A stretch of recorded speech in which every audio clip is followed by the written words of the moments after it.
Well, hello, welcome to KEI. My name is Sang Kim. I'm the Director of Public Affairs and also Intern Coordinator at KEI.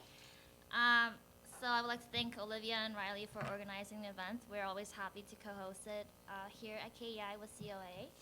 So I wanted to talk briefly about what we do as an organization. So KEI is a policy outreach and educational organization established in 1982. Our mission is mainly to promote dialogue and understanding between the U.S. and Korea. And obviously, like our name says, we focus on economic issues, but our scope has expanded to security and other issues related to two countries. So the topic today is actually directly related to KEI's mission. So military alliance in North Korea is obviously the big issues concerning two countries, but there are more to U.S.-Korea alliance than just military in North Korea. So our distinguished speakers today will talk about the U.S.-Korea alliance in a more global setting. To my further left is Mark Tokola. He's the vice president at KEI. He joined KEI back in November 2014. Retired. He has a 38 experience as a senior foreign service officer from State Department. His last posting was at U.S. Embassy in London, serving as a minister counselor for political affairs. Previously, he has served as the deputy chief of mission at the U.S. Embassy in Seoul.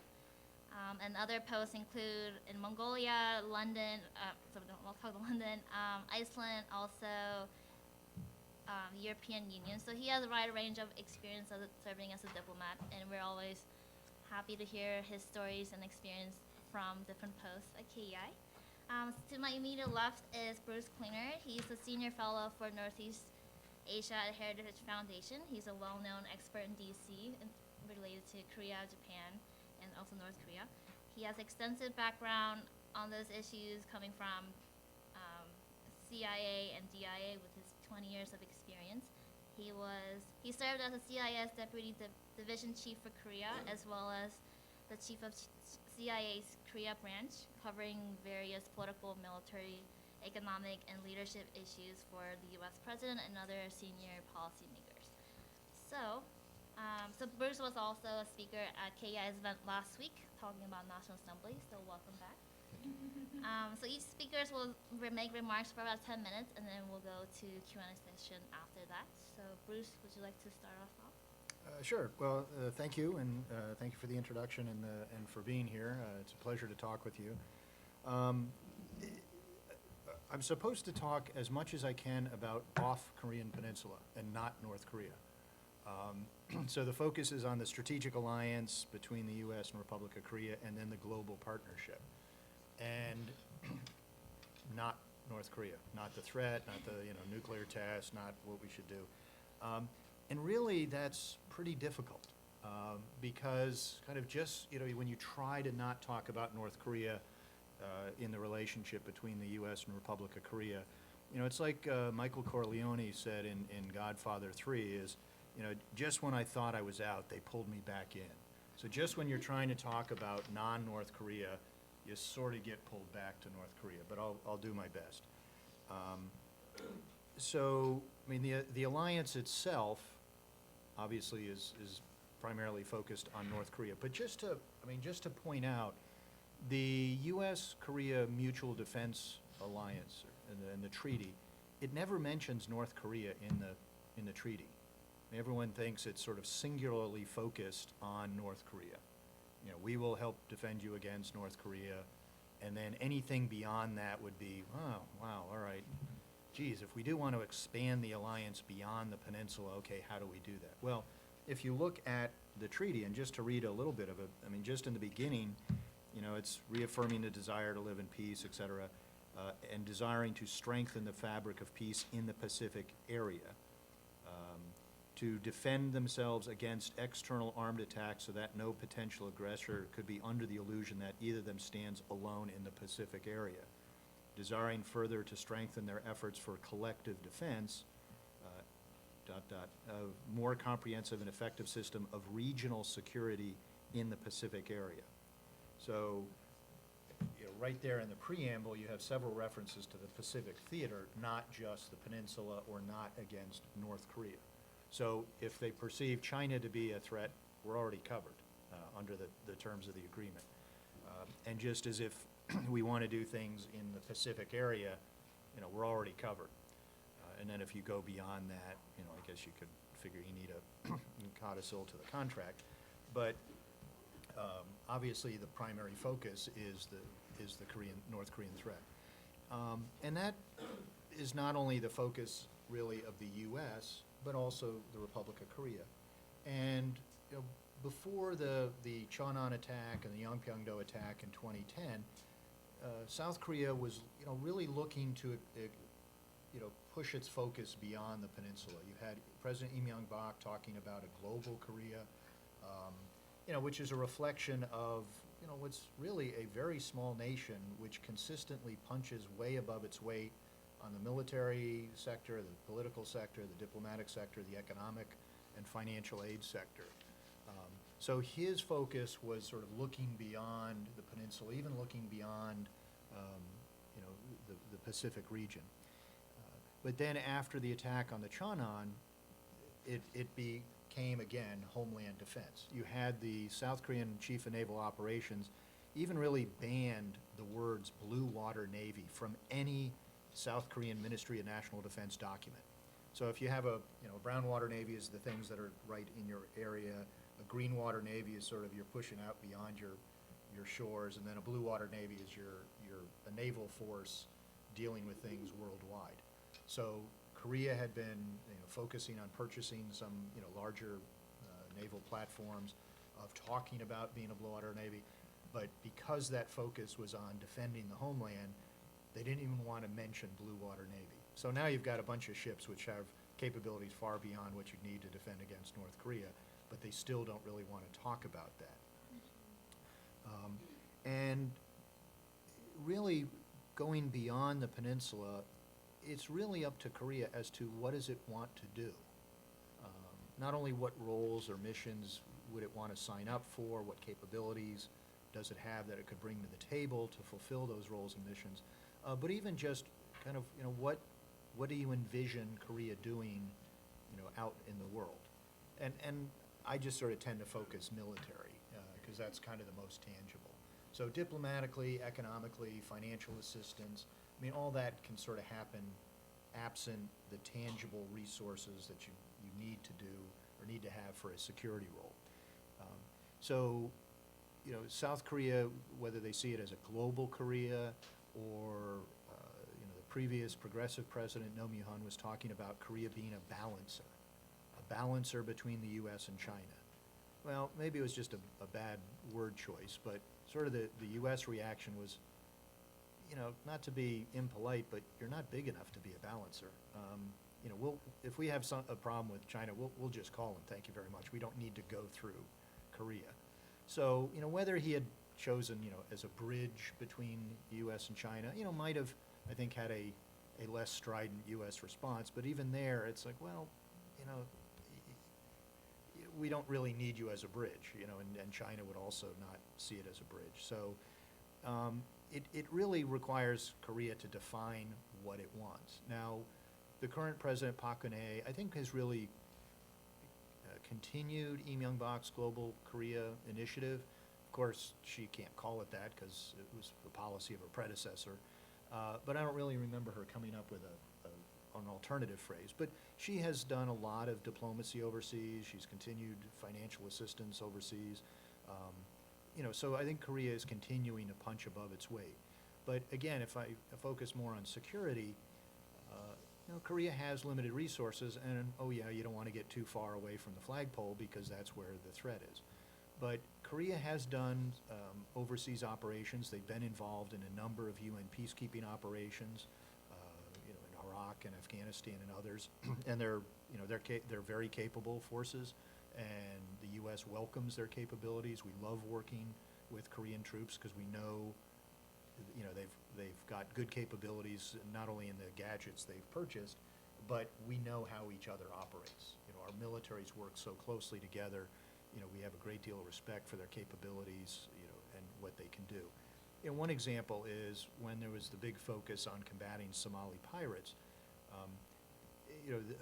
South Korea, Japan, and China all sent 2 ships to help combat, and the Chinese and Korean ships were very effective, a lot more than the Japanese ships, because Japan has these very strict, self-imposed constraints on their rules of engagement.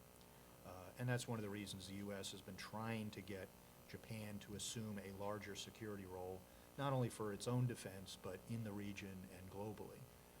And so when we've seen Prime Minister Abe not so much break new ground in new areas for Japan's security forces, but it's more fulfilling 20-year-old pledges that Japan has been making to the U.S. So, things like collective self-defense, the idea has been around for a long time, and the U.S. is very supportive of Japan assuming a larger role. And it in no way is a security threat to Korea or its neighbors, and there's a lot of misperception and deliberate mischaracterization in the Korean media about that. But so Korea can play a role overseas, but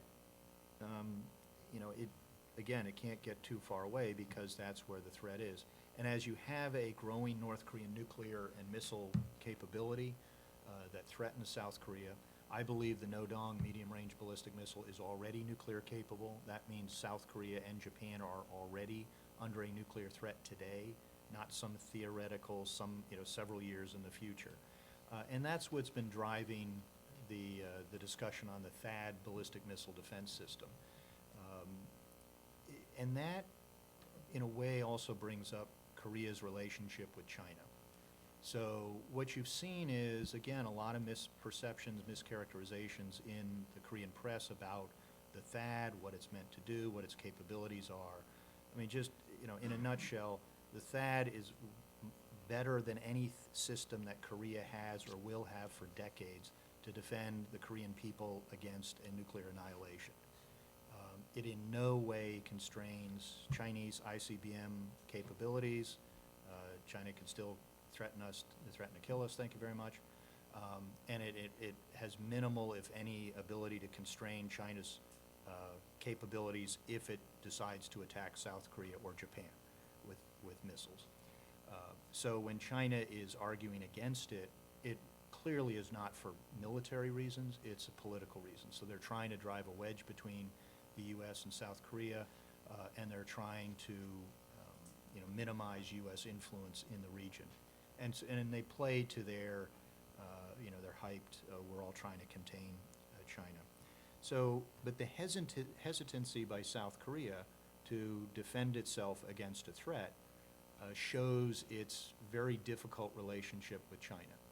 So, in my view, what South Korea should have said was, of course we're talking about that with the U.S. Maybe we haven't made a decision, but we're allies, for God's sake. We talk about what kind of bullets we're going to use, what kind of airplanes we're going to use.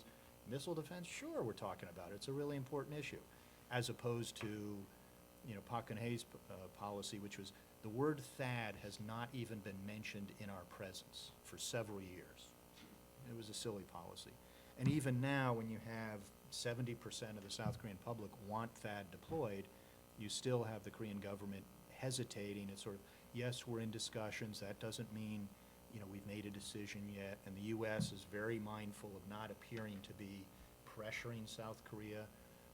So we're also sort of going through this facade of, oh yeah, we're trying to, we're still just talking about it. And also South Korea has self-limited itself in its criticism of China in the South China Sea. So the U.S. has asked Seoul, could you guys be a little more forthright in criticizing, China's, expansionist and belligerent actions in the South China Sea? And the response you'll get from Seoul will be, well, it's not really our issue.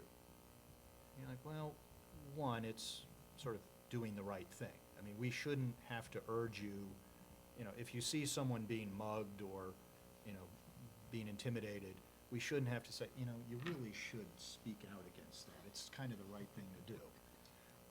And also, so much of South Korea's energy and trade comes through that area, that it is in South Korea's interest, self-interest. And also, if Korea does want to play a role off the peninsula and in the region, it does have to step up to the plate by diplomatically saying things that may be unpopular with its largest trading partner. And also, another way for Korea to play a larger role is sort of mending the relationship with Japan. Now, this is obviously much closer to the peninsula. But just as Korea has limited the defense of its own citizens, because of the relationship with China, which is not just a Korea-China issue. I mean, we have 28,500 sons and daughters over there defending Korea. Right now, they are at greater risk because Korea has not agreed to allow us to deploy THAAD. So it's not just a Korean issue, it's affecting us as well. We are there to defend Korea. We want the best means to defend Korea, and right now we're being precluded from doing that. And when South Korea also limits the defense of its missile defense system because it refuses to integrate its independent system with the broader, more comprehensive allied missile defense system, because it would mean increasing its interaction with Japan, because which is they don't want to do because of the history issues. Well, again, you're limiting the defenses of your forces and the ability of your ally to defend you because of issues from the last millennium. So Korea should integrate its system into the broader allied system. It should increase military intelligence sharing with Japan, JSOMIA as it's called, and also have allow greater bilateral and trilateral military relationships. What we had, and that hinders not only in that region, but even globally. On a UN peacekeeping operation, when Korean forces were under attack, they needed more bullets of a certain caliber. I think it was 7.62 millimeter. The only forces in the UN group that had the same caliber that would work with the Korean weapons were Japanese. So Japan transferred 10,000 bullets to the South Korean forces to enable them to better defend themselves against insurgent attacks. Well, that created such a domestic uproar in Korea that the Korean forces had to turn the 10,000 bullets back to Japan because they didn't want to, assume any aid from the former, colonial oppressors. That really shows kind of a skewing of prioritizations. When you're, in this case, putting South Korean forces at greater risk in, I think it was Iraq, because of history issues, again, it limits Korea's ability to play a larger role overseas. But I think I managed to stay away from North Korea, but just a short snippet on that. Right now, the alliance and the relationship and the partnership between the U.S. and South Korea is, as many people say, probably the best it's ever been. A lot of that is driven because of North Korea's shenanigans and the need to better defend ourselves. But right now, the relationship and the alliance is very, very strong. We've had a number of security developments where we've updated or revised sort of large war plans or operational plans. We've created plans for lower echelon skirmishes.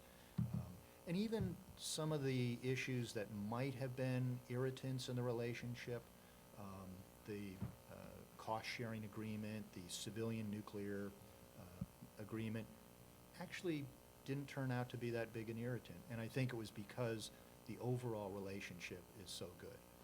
Now, with the National Assembly election results and whether that will alter South Korea's foreign policy, whether the next president will be progressive and what impact that will have, well, I'll just kick the can down the road for now. So anyway, thank you very much. Okay, I think I'm also going to not talk about North Korea. I'll follow suit. We'll get to that in questions and answers. I'm actually much more interested in hearing what your questions are and your comments than going on at too much length, because Bruce gave a great scene setter. And there's so many ways to approach the question of the alliance that rather than do it my way, I'd rather hear what you're interested in talking about. But just to make some context remarks, let me talk about the way the U.S. sees alliances in general. I think that's helpful. The United States historically wants to have allies. The U.S. public would not have backed U.S. entry into World War I or World War II unless part of an alliance system. That's our traditional mode of operating. There was a temporary change in U.S. attitudes after 9/11 because that was a direct attack on U.S. soil. It was very different from what we'd experienced before. And after that, the public mood in the U.S. is very much unilateralist. We were going to go alone because our problem, we were not going to be burdened by allies, and we we're going to take care of the attackers ourselves. I think that mood probably lasted a decade or so, but now it's over. And we're back into the very traditional U.S. habit of wanting to have allies, and the public insisting on it. And you see this in the Republican and Democratic debates too. When there's a foreign policy question about deploying U.S. forces, I think every candidate says something like, well, not without allies, either in the region or without our alliance systems. So that's what we're back to. I saw the difference firsthand. When I was in Sarajevo in 1997 to 99, before 9/11, we worked in very close partnership with our allies, the European Union, the OSCE, United Nations, Council of Europe, Koreans were there, Japanese were there, and others. And they brought strength to the table in Bosnia that we didn't have ourselves. The U.S. cannot do everything. So in areas like military policing of civilian riots, not a U.S. strong suit, or in trying to reform the legal systems of non-Commonwealth countries or non-common law countries, our allies are better than we were at it. And I liked working with them. When I was in Baghdad in 2007 to 9, we were pretty much on our own. That was during our unilateralist phase. And we couldn't do it all. And I think it was one of the reasons we were less effective there. So you'll hear complaints about the burden sharing argument, about how our allies aren't carrying their weight. I've heard those for 40 years. They'll go on. You always hear that. But I think when people look at the issue seriously, they realize that stationing U.S. forces abroad, it doesn't cost much more than stationing them at home. And our allies often carry much of the costs. Under the Special Measures Agreement, SMA with South Korea, they pay $880 million contributed to our Defense Department to have U.S. forces stationed in South Korea. So there is burden sharing already. Is it enough? Well, you could debate that. But we benefit from having forces overseas. For one thing, very crudely, the U.S. benefits from having our defensive lines over there and not here. It's good for our allies because our forces are there to help defend them. It's also good for us because we can do our fighting if we have to fight off our own shores. There's a reason to have our defensive lines out. And third, engaging with allies increases our people-to-people understanding of other countries, which makes for better diplomacy and even better economics. Many young soldiers who serve overseas develop an interest in the countries in which they've served. You're seeing that happening now in Vietnam. A lot of U.S. people that had served in Vietnam and know Vietnam want to go back there as tourists and open companies and trades flourishing. And I predict maybe, if things go the right way, you'll see that in the Middle East too. We have a whole generation of young Americans who have served in Basra and Baghdad and Fallujah and Erbil and Mosul, know those places. And when the day comes, they're along in years in their own businesses, in government, they're going to take an interest in the Middle East we've never had directly in that way. We'll see. Talking about Korea, I think we're captured a little bit by the map. Now, you picture the world map. Korea looks very small between China and Japan. And so we think of it in those terms. If you took Korea and put it in the middle of Europe, it'd look a lot bigger. And even if you take it in absolute terms, let's look at it this way. There are countries in the world that are big, but not very rich. So you have Russia, China, India, Indonesia, big populations, not very high per capita GDP. Then you've got a bunch of countries that are small, but very wealthy. Luxembourg, Qatar, Liechtenstein, Brunei. But how many countries are there that are relatively big? And for that, I'll say over 50 million in population. Cut-off figure 50 million. And have a per capita GDP over $20,000 per year.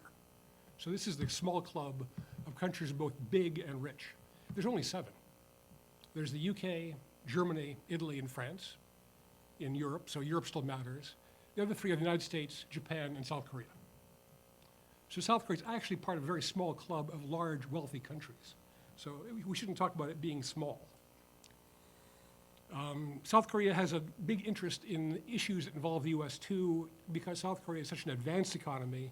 They've got a global stake in keeping shipping lanes free, making sure there's international development, that there's a liberal trading system, that the environmental projects succeed, that we should have a rules-based international system that supports human rights and lessening of regional conflicts. The world that South Korea wants to see is very much the world the United States wants to see. So we have reasons to be allies apart from the North Korean threat. I'm not going to do the whole laundry list of issues in which we cooperate because it's a long one. We work on development projects, environmental projects, cybersecurity. We work on epidemic projects, public health. There are many areas the U.S. and South Korea work together. I've been told that NASA has 7 international programs, The only country in the world that is part of all 7 is South Korea. So they're very involved in our space program. It's the only country to have graduated from being an international aid recipient to being part of the OECD donor community. So Korea is unique that way. President Kennedy, when he founded the Peace Corps program, said his dream was that countries that received U.S. Peace Corps volunteers would someday have their own Peace Corps. Only one country's ever done that, which is Korea. KOICA was founded as a model based on the Peace Corps system, and is a very large, successful development agency. USAID and KOICA have a joint partnership to work in places like Africa, which is unique in the world. So we have a special relationship with South Korea apart from North Korea. Now looking ahead, I don't think the biggest challenge facing the U.S. is actually global terrorism. I think the biggest challenge we're going to face over the next 20, 30, 40 years is trying to counter China and Russia's desire to create regional spheres of influence. Russia is quite explicit that it has a natural right to work towards having countries on its borders that are friendly and progressive. Russia does not want to have countries on its borders liberalizing, hence Ukraine. China is quite explicit in saying that its periphery is the shield to protect Chinese sovereignty and is the arena for China to project its power. So both Russia and China are trying to create regional spheres of influence.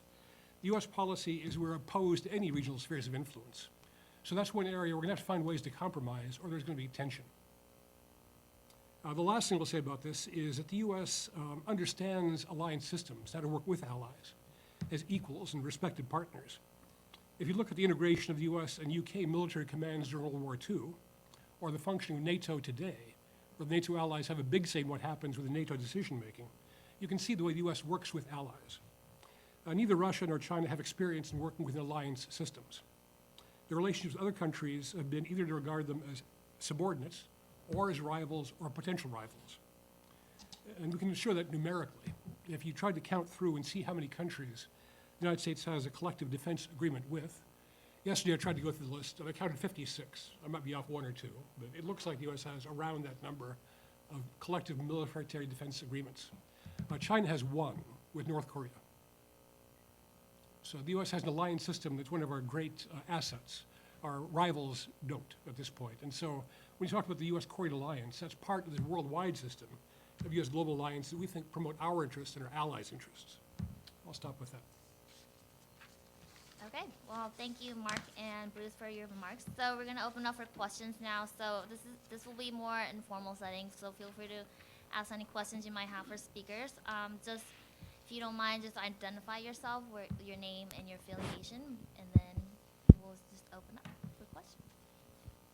Yes. Liberation Policy Education Center. And I would just like to ask, do you think that the U.S. alliance system in East Asia has, I guess, an inherent logic if there was no North Korea? And how would you explain that logic to China, absent North Korea? And I guess kind of this outside of the peninsula is part of that, but I don't know if it's enough, at least right now.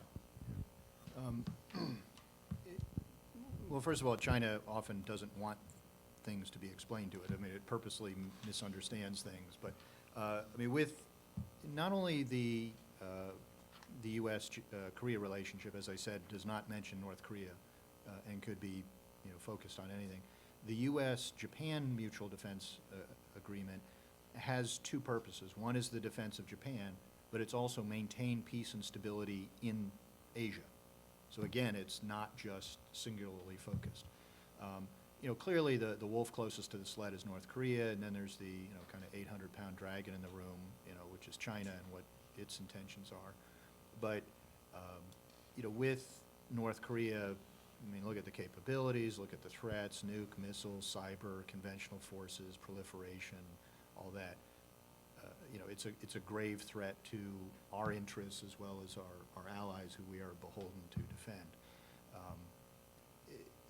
If North Korea went away, well, then the U.S. and its allies would sort of determine what they want to do.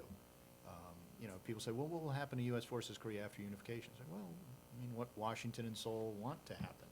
I mean, it all depend on sort of the mood at the time. I mean, if it's a peaceful unification, and if China is seen to be helpful, and if China is seen to be behaving itself and not trying to intimidate small countries, well then, you might have a stronger mood in Washington of, hey, we finally won the war, it took us longer than we thought, bring the boys home.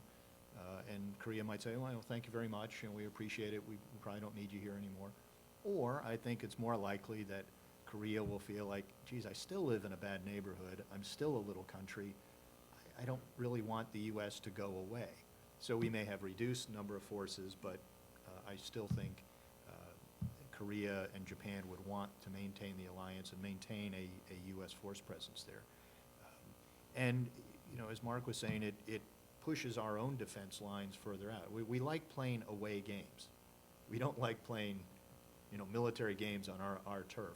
So we like having pre-deployed forces, and it's of great support to U.S. interests is to have our forces forward deployed.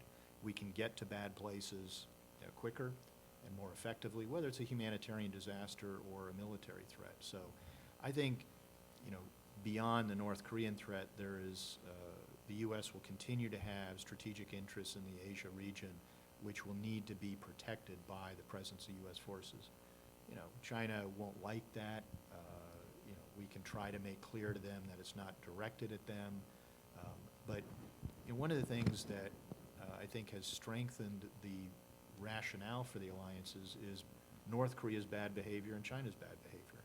So the message we've tried to give Beijing is, you don't want a crisis on your border. Okay, I understand that. But when you don't pressure North Korea, they're just being emboldened to create the crisis you don't want. And oh, by the way, we're having to respond with things you don't like either, but go talk to your ally. And similarly, all the small nations in Southeast Asia are very concerned about China. So they're the ones who are sort of like, hey, can you, send your troops back? Can you increase military interaction with our forces? Can you do freedom of navigation exercises? So I think far beyond the North Korean threat, we will have interests there that will need to be defended. I'll add 3 points. One is that it's worth remembering the U.S. doesn't insist on being anywhere. We don't require any country to have U.S. bases. We only are where we're invited to be. So it's up to those countries, too. When the Philippines asked us to shut down our bases, we left. We're only there because we're invited. Second, there's reasons to have military relationships, even apart from an identified threat.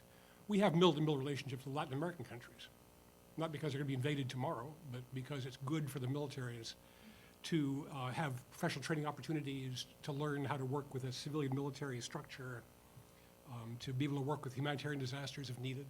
So there's reasons for mill-to-mill relations apart from a named threat.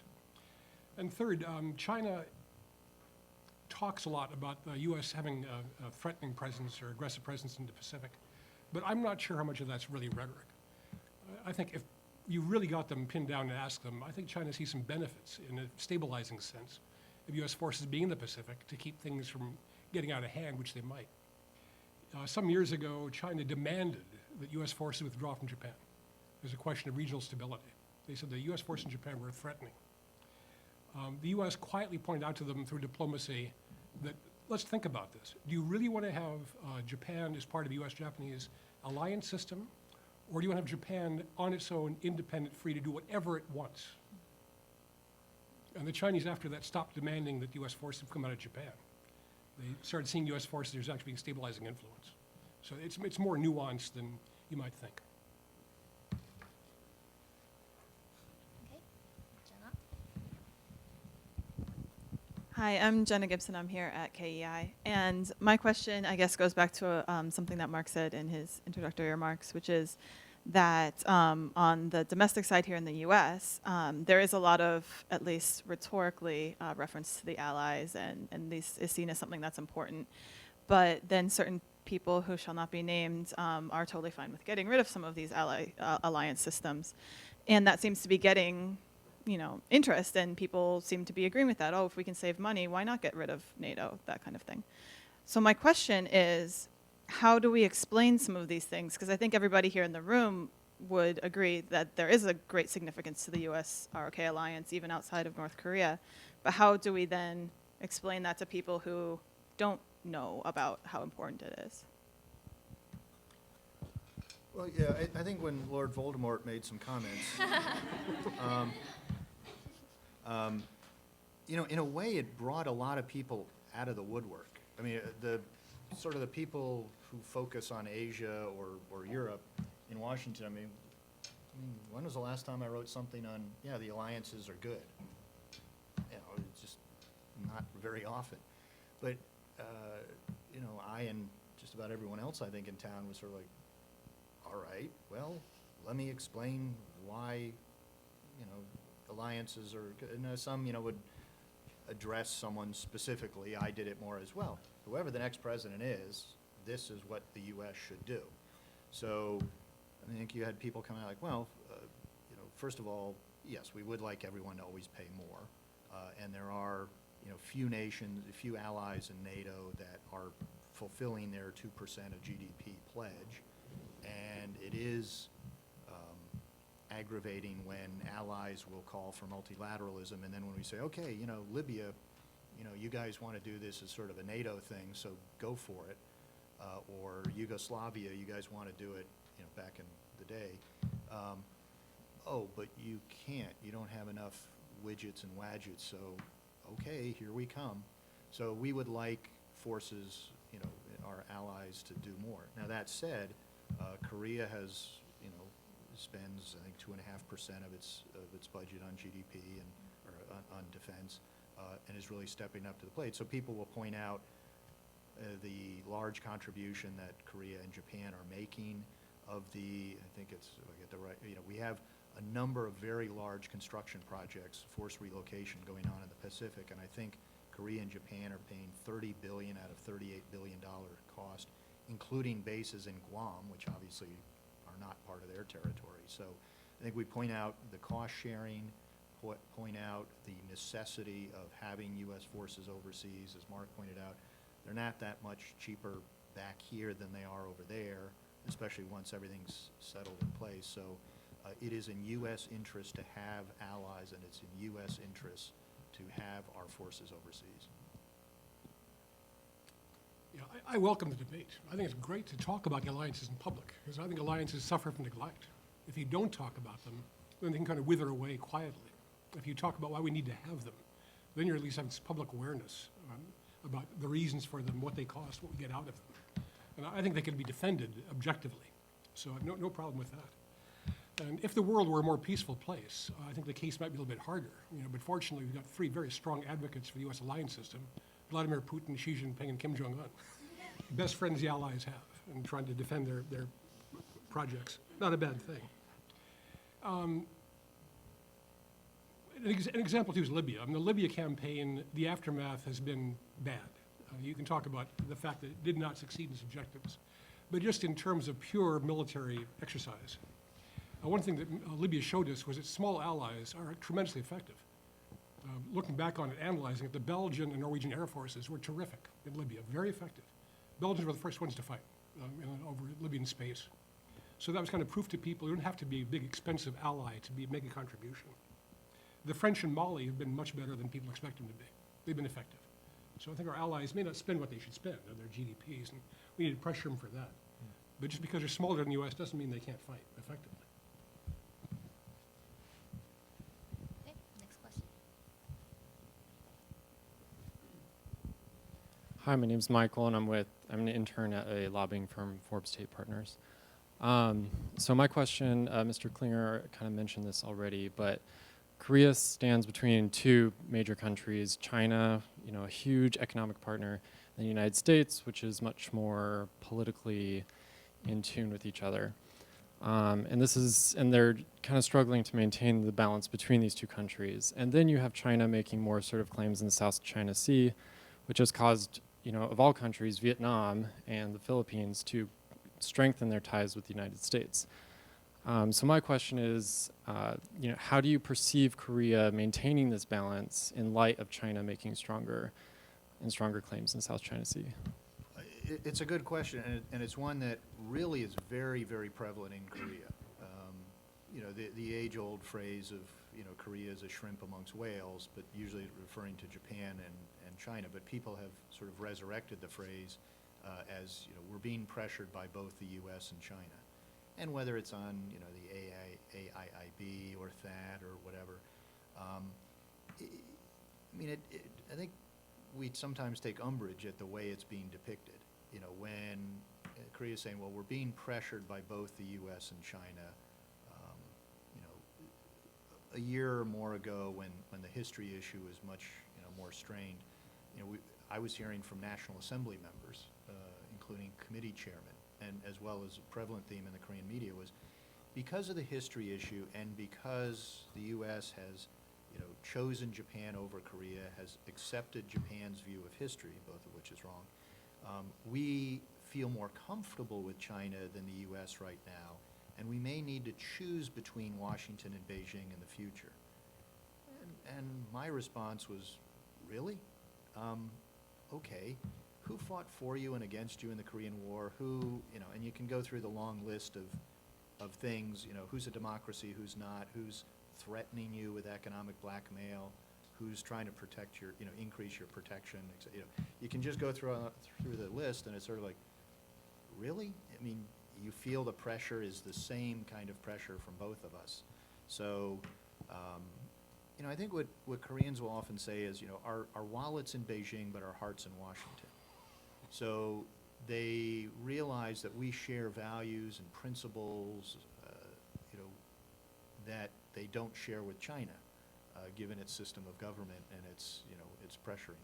So, you know, that said, China is Korea's largest trading partner. It's, you know, greater than probably all other trading partners combined. So they do feel that pressure. So they, you know, I think every Asian nation is sort of having to balance how much do you criticize your largest trading partner and how much do you stand up for principles.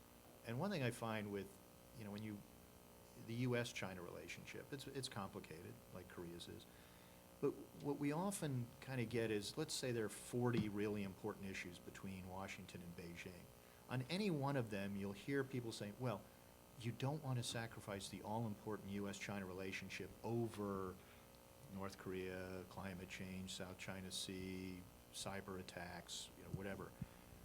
You know, because they give us such great support on the other 39 issues. So let's cave on North Korea. Let's cave on South China Sea. Let's, you know. It's like, well, they're not really giving us all that much help on the other 39 issues. They're kind of taking us to the bank or taking us to the cleaner in all the issues.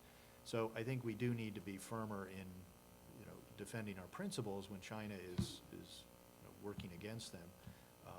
And, you know, one of them is making sure our allies know that we're there for them. So, I mean, it's a long-winded way of saying it's difficult and it's complicated for South Korea, and it's, you know, difficult and complicated for the U.S. as well. And I'm not sure it's actually a choice that has to be made. I don't see any reason why Seoul can't have a terrific relationship with Beijing and Washington. It's often not being forced to choose. And if I were in South Korean government, I would want to have very close ties with China to promote our projects on unification, for example. You know, South Korea is going to need China's help in dealing with unification when it happens. So that's good, and it's good for South Korea to try to get China on its side. I think when Park Geun-hye went to Beijing for the military parades, and people thought that was a slap somehow to the U.S., I didn't see it that way at all, and most of my colleagues didn't either. We thought it was her effort to try to get China on side, to support Korea's policies. In the end, it was very disappointing, and I think that's why the relationship has gotten rockier, because China has disappointed South Korea. They've not helped end nuclear tests. They've not prevented missile tests. So what they hoped for didn't happen from China's side. I think that's not gone well. If you look at the public polling in South Korea, what you'll see is that there's generation gaps. So those over 50 in South Korea will answer the question, what country is the most important to South Korea? They'll say the United States, over 50s. 30s and 40s, they'll say the most important country in South Korea is China. The 20s and 30s say it's the United States, most important country. So you've got this donut hole where the oldest and the youngest both call the U.S. the most important country for South Korea. But China does not play its hand well. The THAAD case that China made looked like it was bullying and threatening. It wasn't a very reasoned sort of let's talk about this. It was don't you dare. And on issues like fishing policy, the Chinese have not been restrained in trying to deal with their problems with South Korean fishing fleets. So China's not playing its hand well. I think it'd be better if they did get along better.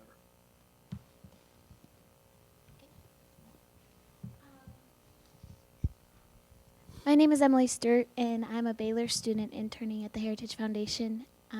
In my studies, we talk a lot about the TPP and the influence that it's going to have on the South China Sea issues. And usually we talk in light of the U.S. and Philippines, and if the U.S. does not enter TPP, it's going to really shake that relationship. How will the U.S.'s decision to enter or not enter the TPP affect its alliance with ROK? TPP is having a rough sail recently. And actually free trade is facing an uphill battle, I guess, to mix a couple analogies. Instinctively in Washington, there used to be a larger pro-free trade group or advocacy. And if you look at, the voting records amongst the two political parties in the Congress, on every free trade agreement, more Republicans, a higher percentage of Republicans voted in favor of free trade agreements than Democrats. Now, even in the Republican Party, you're having more of a questioning of the utility or the benefits of free trade.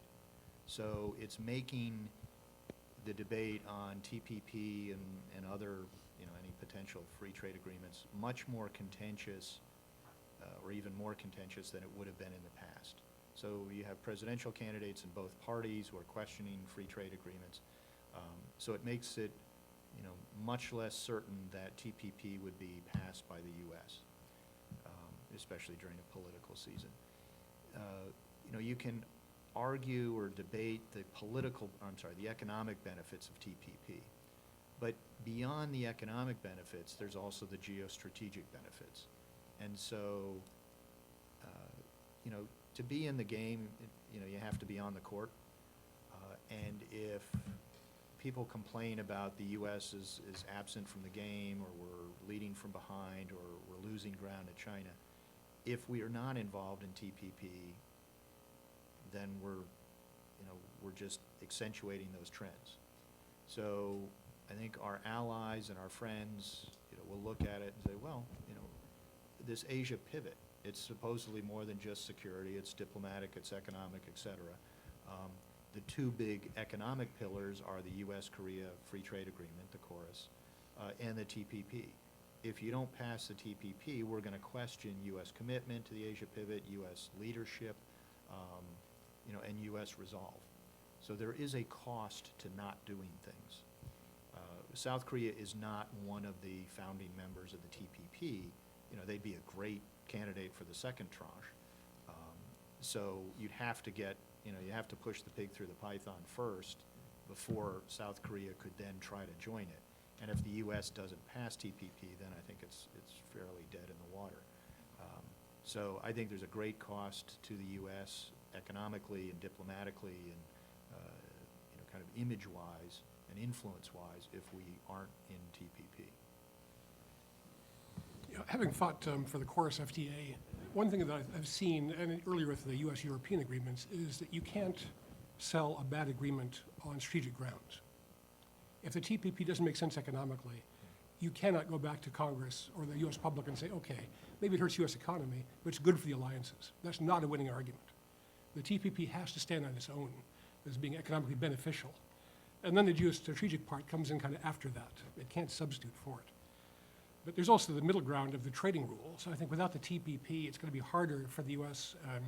And the Asian Pacific Economic Area to come to a rules-based trading system.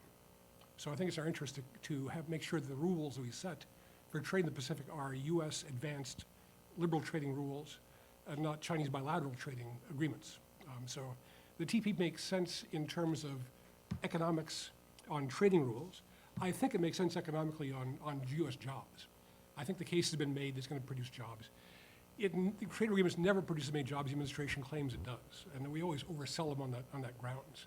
There's some calculation about hundreds of thousands of jobs by a free trade agreement. Usually not, but usually it's enough to be more on the plus side than the negative side.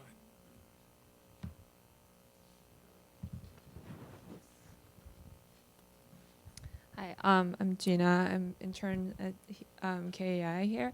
So South Korea and Japan are important allies to the United States, but their relationship is not really great. So, what kind of role the U.S. government can play, maybe in terms of easing the tension between South Korean government and Japanese government, or better resolving some of the issues? When the tensions were much stronger than they were, the U.S. was, initially was trying to just sort of stay out of the disagreement.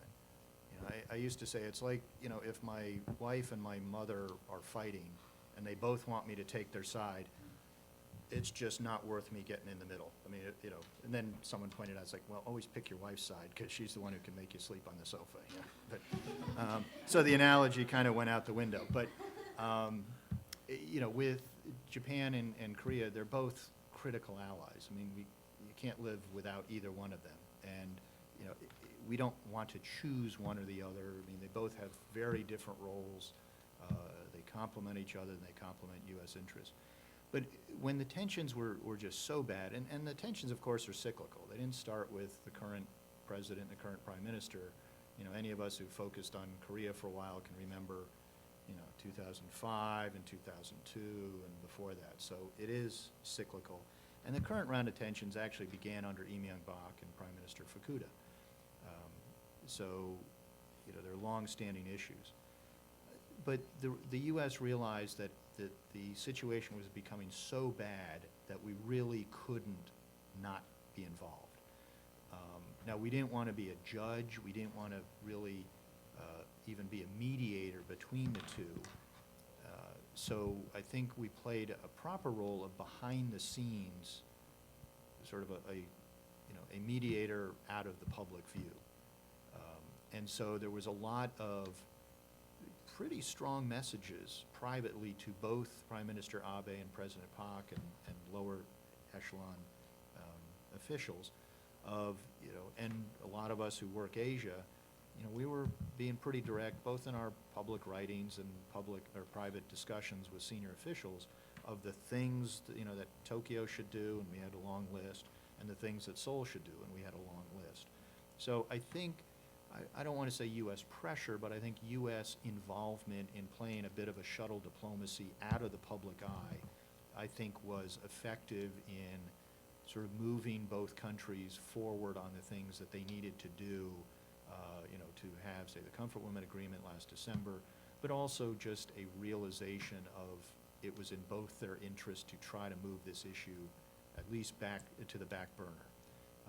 And I think one of the things that was a big factor was last April when Prime Minister Abe was here. It was a very successful visit, as President Park's visit a year or so earlier had been. At the time, Korea was sort of interpreting it as I said, sort of the U.S. picking Japan over Korea, which was not the case. But what was interesting was the Korean media kind of turned on President Park. They had been really supportive of the, I would say, nationalist policy towards Japan, hyping a lot of the issues, doing a lot of mischaracterization or just sort of inflaming emotions. Then they saw that South Korea had isolated itself. When China was meeting with Japan, but Korea wasn't, they then criticized President Park for isolating Korea from really, the United States. Others were moving on, and Korea wasn't. So they then criticized, her ineffective Japan policy and her ineffective foreign policy. So I think that was a primary reason why President Park kind of altered her policy towards Japan. Not only U.S. discussions, but her own realization that it was counterproductive to her goals in Northeast Asia. So then we had movement, and I think both sides, both leaders, have shown a lot of political courage in moving forward on the Comfort Women Agreement. That said, we still privately and publicly give a lot of suggestions to both Tokyo and Seoul as to what they should be doing to try to, if not resolve the issue, at least lower the temperature on it. Yeah, I think what Bruce is right about quiet diplomacy being the way to go about it.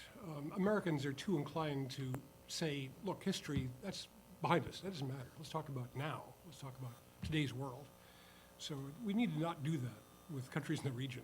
We're not just talking about World War II. We're talking about 35 years of Japanese occupation of Korea. So we can't tell the Koreans their feelings don't matter or their historical sensibilities. I think the U.S. role, even quietly, we've got to be careful not to create a space for them to continue to disagree. There's always a danger that both Tokyo and Seoul can say, well, the problem with the relationship is Washington's not helping us, and therefore they're not making progress. I think we have gotten past that. Bruce is right, we re-engaged them quietly, and we did make some things happen. The trilateral meetings have been useful. The U.S. can play a good role, but it has to be a quiet one. And last, I'm not sure we really understand fully the Korean-Japanese relationship. There's more there than we tend to acknowledge. I was in Korea during the time of the Fukushima disaster. When that happened, Im Young-bak put the entire South Korean government at the disposal of Japan. Said any ministry that can do anything for Japan can do so without conditions right now. Great gesture. And the South Korean public donated more money privately to victims in Japan than any country in the world. So there's a relationship there that's more than we just see on the frictions. My favorite public opinion poll here was when Prime Minister Abe came to Washington for his summit. The Japanese government asked the Pew Research Center to do some polling of the American public to get attitudes about Japan. So one of the questions they asked the American public was, do you approve of Prime Minister Abe's performance? And the answer was 9% of Americans approved of Abe's performance. 13% disapproved. 73% said, I've never heard of him. So in Washington, we tend to see things maybe a little bit differently than the public sees them.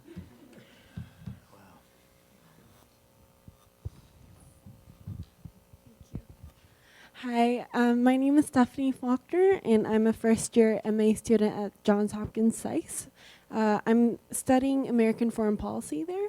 So I'm taking a class on Korean reunification right now, so I'm forced to think about what seems like a far-fetched idea. And I'm writing my paper on U.S. foreign policy and Korean reunification. So my question is, what is the role of the United States when it comes to the issue of Korean reunification? And is this an issue that the U.S. should play an active role in, or stand by the sidelines and support the actors that are really directly involved in this issue? Or A question that has often come up from Korean colleagues about unification is, what's the U.S. policy on unification? We just don't know.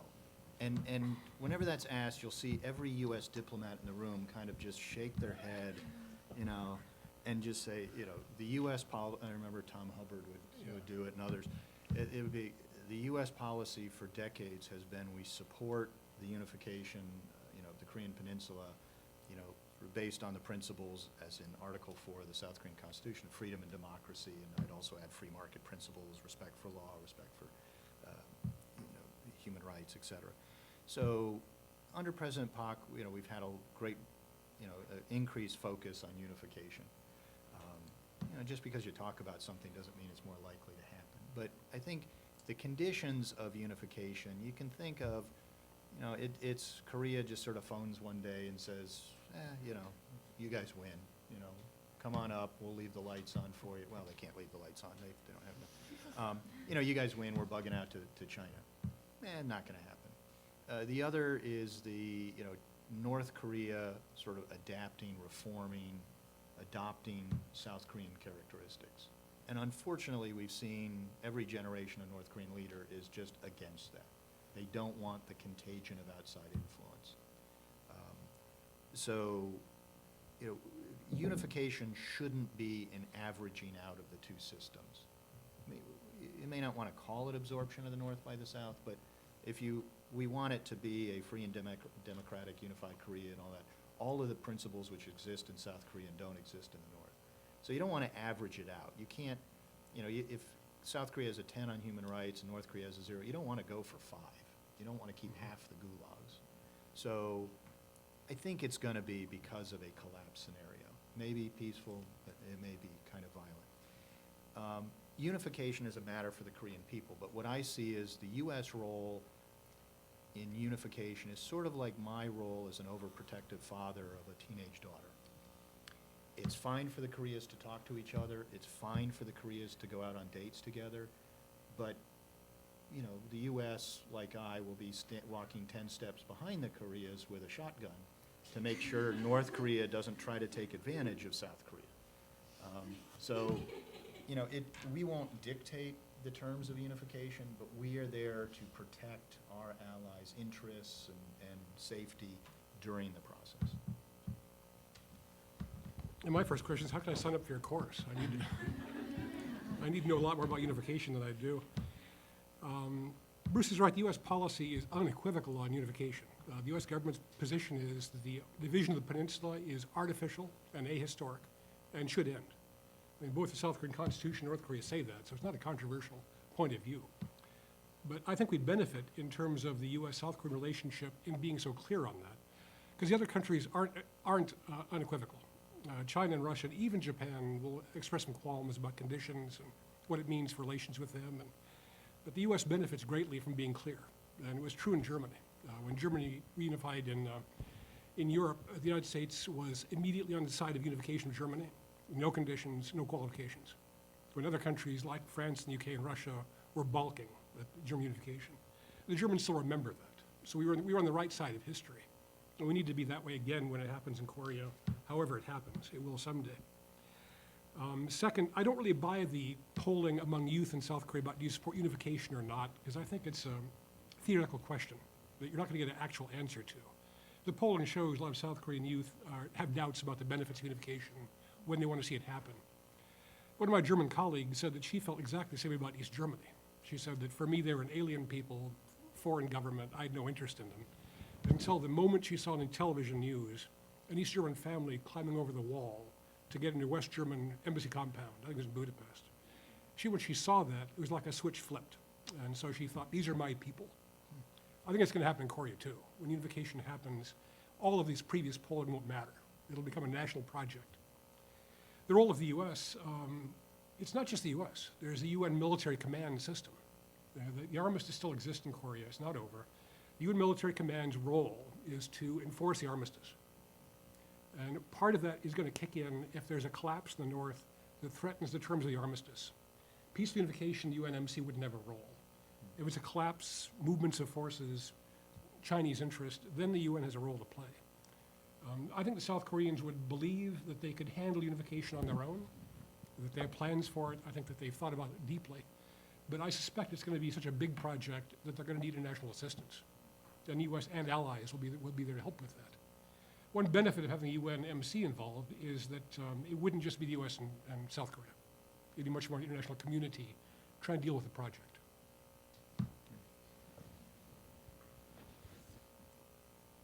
Yes,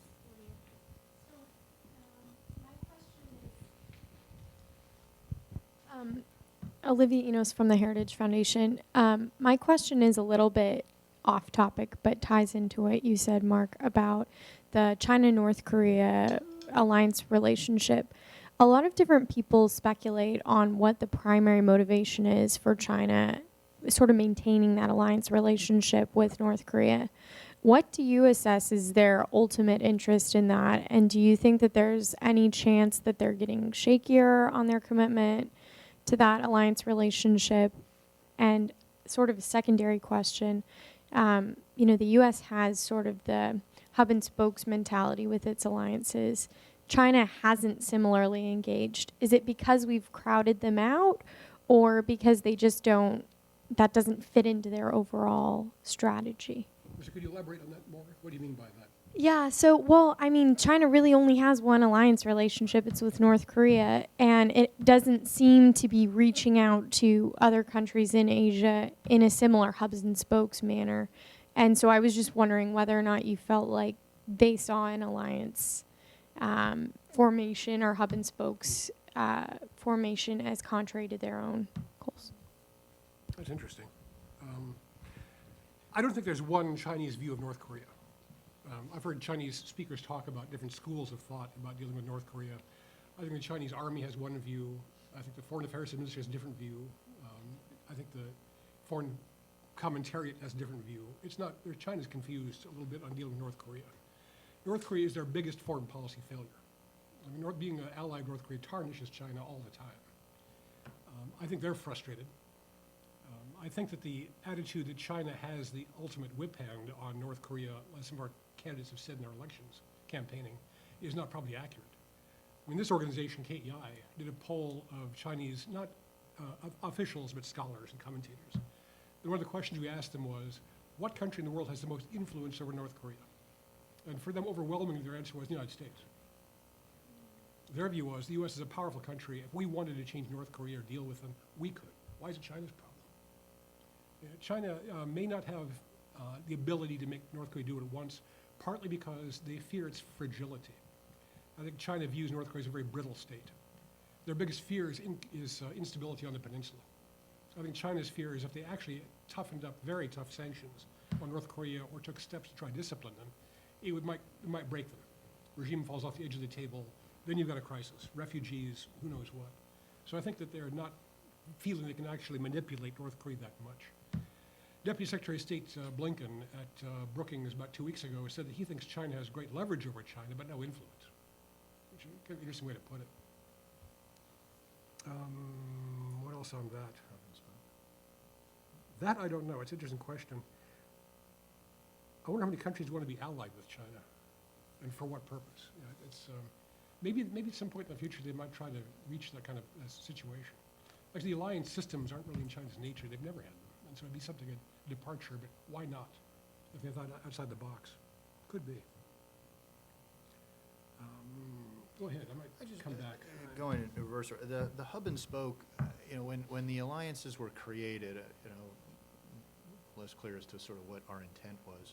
But I think, now when you look at it, when people talk hub and spoke, it's like we want to keep our allies separate from each other. Sort of, you can't talk to each other, you have to go through us. And I think more, the U.S. is like, we want quads and trilaterals and multilaterals. We want Korea and Japan to be working together. We want Australia to be doing things with Japan and other nations, and we want more inclusion. So I think when people kind of criticize the U.S. or talk about a hub and spoke, it's like we want to be the center of action and no one else. It's just the opposite. We're trying to get the nations more involved, not only with us but with each other.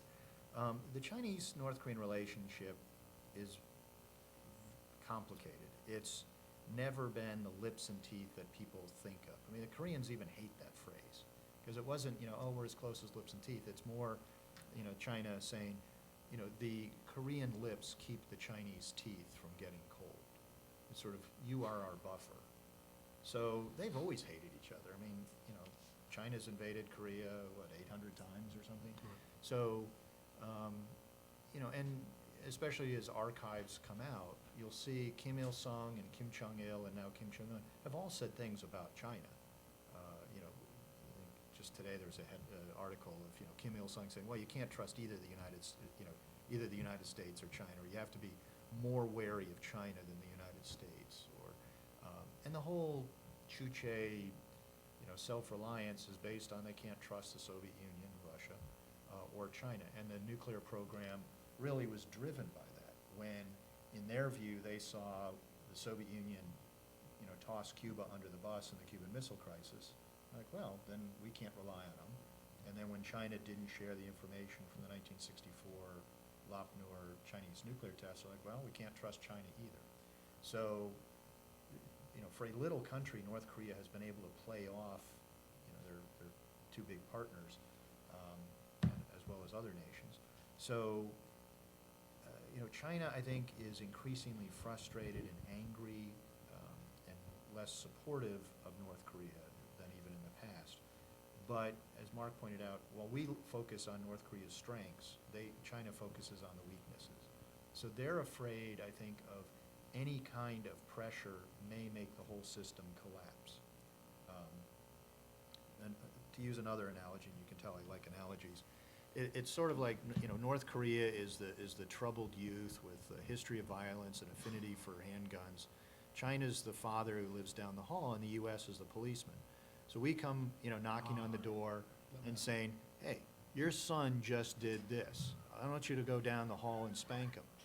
And he's sort of like, oh, I go to sleep at night. I don't have a lock on my door. I don't know what he's going to do to me at night. I don't know what he's going to do to himself. I don't know what he's going to do to the house or the neighborhood. So, okay, let me question the evidence that he supposedly did something. Oh, it's your fault because you didn't, society's to blame, we could solve this instead of me punishing him, because I don't know what he's gonna do. If you give him a job, give him a car, all that stuff, give him benefits, then he won't be acting in this manner. The U.S. sees it differently, but, we're like, well, these are rules and regulations and laws and resolutions, and someone does something wrong, they have to be, pay the price. And as I said before, what we're trying to tell China is, look, by implementing the resolutions and the required sanctions, we're hoping to moderate North Korea's behavior. We're trying to get them back to negotiations. We're trying to get them to, not proliferate, et cetera.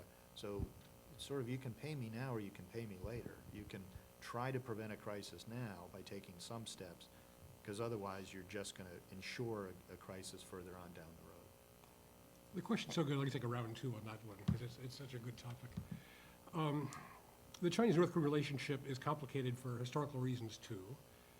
A lot of Chinese visitors to Pyongyang ask if they can please visit the monument to the millions of Chinese probably who died in the Korean War. And the answer is, there isn't one, or it's small behind a bush someplace. The North Koreans don't really acknowledge that China did all that much in the Korean War. To them, China played a supporting role.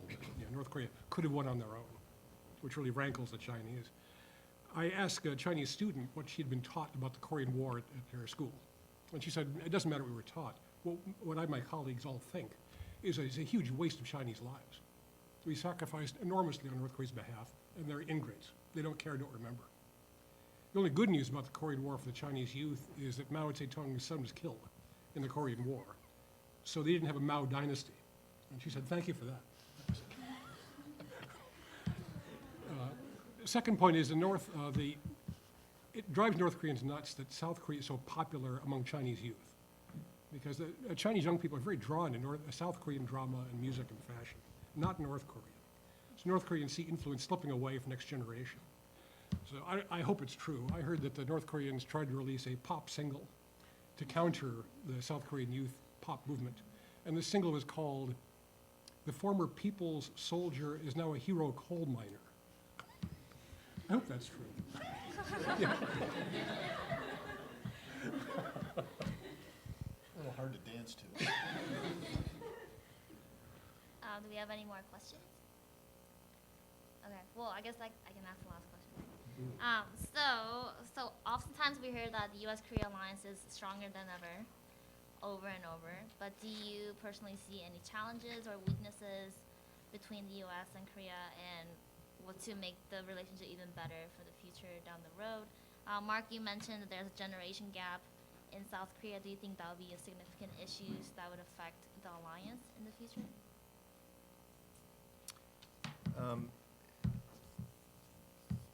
The challenges are, if situations change. I mean, it's sort of an obvious, but, when it's almost the worse North Korea behaves, the better the alliance is, because it makes just so obvious to people in both countries, and lawmakers and policymakers and citizens, the need for the alliance. And as I said, because people in Korea who were pushing for engagement without conditions, the Sunshine Policy, they've changed their policy. The progressive parties have moved more toward the center on policies towards North Korea.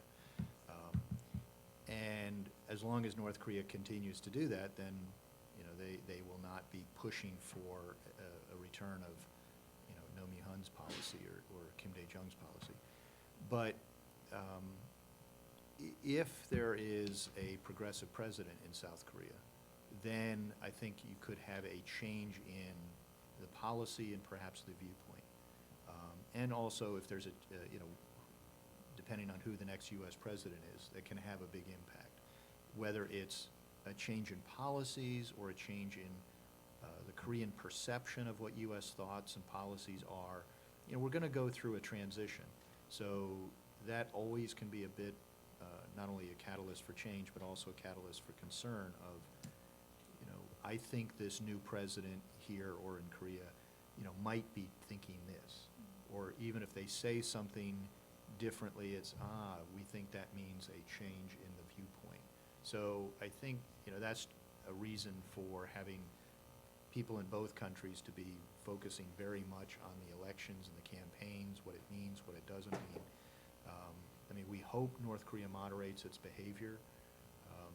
But, the thing is, I think North Korea can always say, well, look, we always outlast you guys. Right now we have really unprecedented coordination and, just acceptance of the idea of the need to pressure North Korea than we have in the past. Someone always goes wobbly, and it's usually not North Korea. So whether it's, our administration or the next administration, or, South Korea saying, well, look, we've been, tough for 6 months, we need to reach out. We've seen that in the past, even when there have been direct attacks on South Korea, certain number of months down the road, there's always someone, including in the, the ruling Conservative Party, of, we need to improve relations, let's reach out again, let's start offering concessions. So there really is no constancy in policy, so that, it could either be because of the elections, or someone starts saying, well, this isn't working, let's reach out to North Korea again. And then if you have both countries sort of having different viewpoints on that, then you can start getting the tensions again. Yeah, I would like to ban the phrase, relations are the best ever. I'd be happy to never hear that again. During 38 years of diplomacy in many countries, I never was any place where someone didn't say, our relationship with X country is the best it's ever been. It's rarely true, for one thing. Relations have been good at points and bad at points. So we keep saying it. And whenever I hear that now, all I hear when an ambassador says, our relationship is the best ever, what I hear him actually saying is, I'm the best diplomat we've ever had here. That's what it sounds like. That's a good point. So if there's a problem for the U.S. and Korea in the near future, it may be that gap I was talking about between Korea acting as a big power, which it actually ought to be, and not thinking it has enough influence, and therefore making choices as if it were still a small, unimportant country. Like the Iranian oil sanctions, for example. We had the international community sanction Iranian oil exports. And everyone agreed, but for the Koreans it was difficult. And the argument usually was, look, we're just a small country. What difference does it make to Iran if we import their oil or not? It can't make any real difference. For the U.S., argument was, well, the allies need to get together on this, or it's not going to work to pressure Iran. So for Korean decision-making going forward, they're going to have to think a little bit more about their own global big interests and decide that what they do makes a difference in the world. It's not the U.S. pressuring them to do something they don't want to do. It's just trying to have them see their own self-interest on the bigger stage, which they should have at this point. Does that help? Okay, I think that's all the questions we had. We're right on time. So thank you all for coming, and thanks all the speakers. So let's give them a round.